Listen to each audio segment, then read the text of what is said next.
आपण हनुमान चालीसा रोज म्हणतो, पण कधी विचार केला आहे का या 40 सोपायांमध्ये असं काय आहे की शतकानुशतके लोक याचा जप करतात? आज आपण हनुमान चालीसा मागे दडलेलं शास्त्रीय, मानसिक, वैज्ञानिक रहस्य पाहणार आहोत. चालीसा म्हणजे 40 ओळ असलेले एक स्तोत्र. चालीसा हा शब्द 40 या संख्येवरून आला आहे.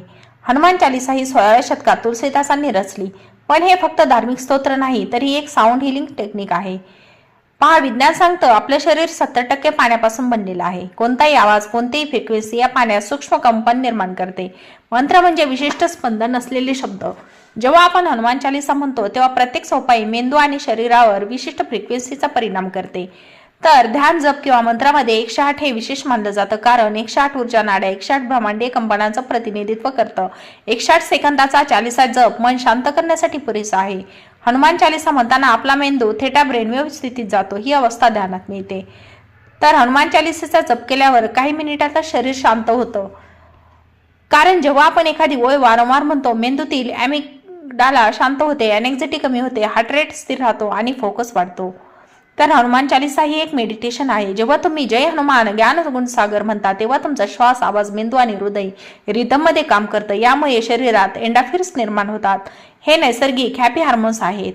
हनुमान चालीसाचे शब्द आणि त्यांचं कंपन हे एक विशेष आहे. तर काही शब्दांची फ्रिक्वेन्सी, उदाहरणार्थ जयराम, हनुमान, सीता, महाबली, जेव्हा आपण हे शब्द उच्चारतो एक विशिष्ट सकारात्मक व्हायब्रेशन निर्माण होतं, ज्याचा परिणाम आपल्या मानसिक ताणावर, हार्मोन्सवर आणि शरीरातील ऊर्जा केंद्रावर होतो. तर तुलसीदासांनी चालीसा लिहिताना केवळ भक्ती नाही तर ध्वनिगणिताचा सूक्ष्म अभ्यास केला. प्रत्येक चौपाई 4 ओळीत, प्रत्येक ओळीचा एक विशिष्ट ताल आणि लय, आणि हा ताल चित्त स्थिर करतो. हजारो लोकांवर केलेल्या आधुनिक प्रयोगामध्येही असं दिसलं आहे की हनुमान चालीसेचा जप केल्यानंतर रक्तदाब 10 ते 12 पॉईंट्सने कमी होतो, पल्स रेट नियंत्रित राहतो, माइंडफुलनेस 31% वाढतो, डिप्रेशन सिम्पटम्स कमी होतात. म्हणजे चालीसा ही एक नॅचरल ब्रेन थेरपी आहे. तर चालीसा म्हणण्याचे हे आहेत आश्चर्यकारक फायदे. तर मंडळी, दररोज 5 मिनिटं जर तुम्ही चालीसा म्हटली तर तुमचा तणाव 50% कमी होईल, नीट झोप येईल, आत्मविश्वास वाढेल, त्याचबरोबर युरा म्हणजेच तुमचं तेज वाढेल, मेंदूची कार्यक्षमता वाढेल. हनुमान चालीसा ही केवळ एक भक्ती नाही तर विज्ञान, ऊर्जा आणि मानसिक तंदुरुस्तीचं प्राचीन साधन आहे. तर मंडळी, हा व्हिडिओ बनवण्यासाठी खूप मेहनत घेतलेली आहे. त्यामुळे व्हिडिओ तुम्हाला माहितीपूर्ण वाटला तर लाईक करा, शेअर करा आणि अशा सुंदर अध्यात्म विज्ञान व्हिडिओसाठी चॅनलला सबस्क्राईब करा. जय श्रीराम, जय हनुमान. धन्यवाद.